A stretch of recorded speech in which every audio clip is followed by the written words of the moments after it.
जीवर घूम चुका कण कण को जीवर भर देखा प्रभ संग प्रभ तृष्णा के पीछे मुझको न मिली सुख की रेखा।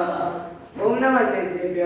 आदरणीय अध्यक्ष महोदय, माननीय निर्णायकगण, विशिष्ट अतिथि एवं मेरे सभी साधर्म्य भाई को मेरा शुद्धात्म वंदन।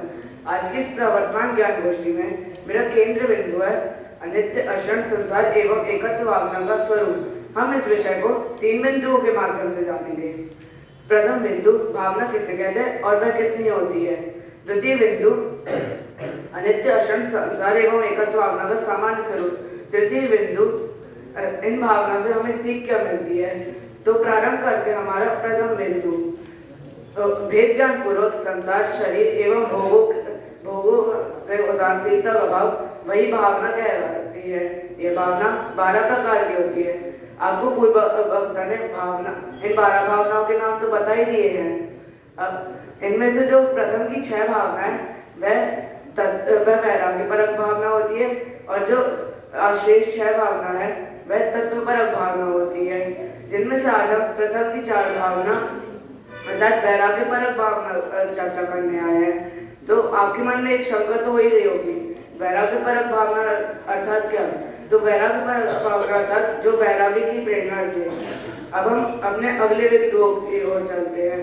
तो अनित्य भावना को बताते हुए पंडित दौलत राम जी अपनी छेड़ाला की 5वीं ढाल में लिखते हैं।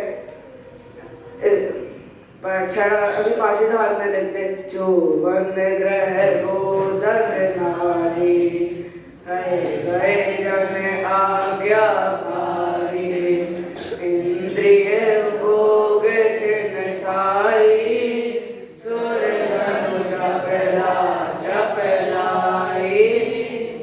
अर्थात ये जो संसार की सारी वस्तुएं हैं वह अनित्य है।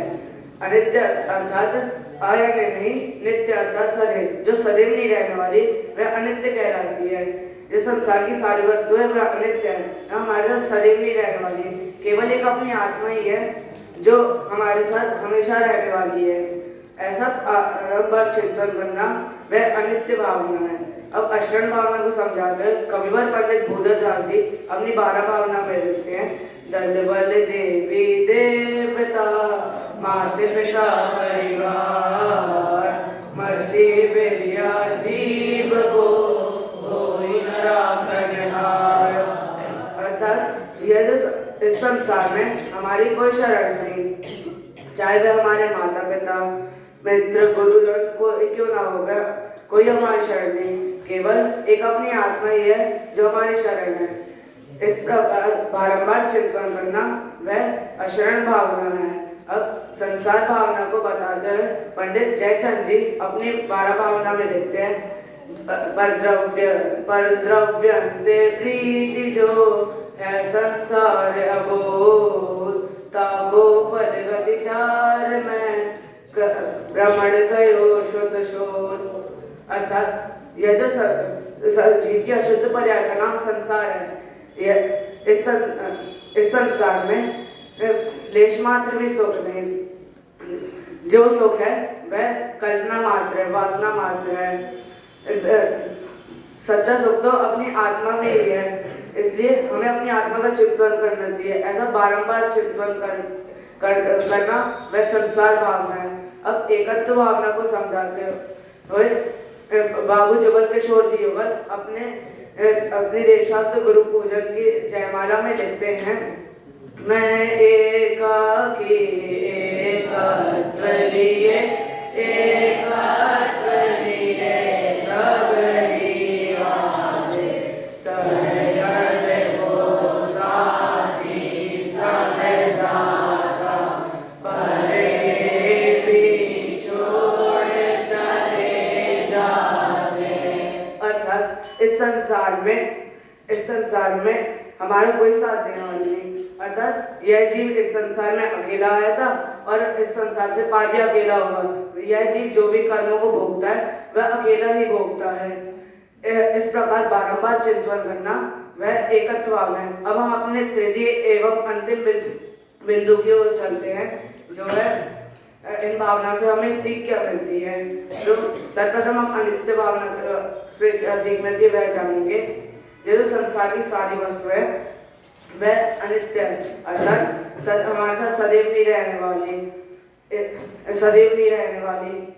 ये जो अभी टेबल कुर्सी फैन है कुछ भी हमारे साथ हमेशा नहीं रहना, केवल एक अपनी आत्मा ही है जो हमारे साथ अनादिकाल से थी और अनादिकाल तक रहेगी।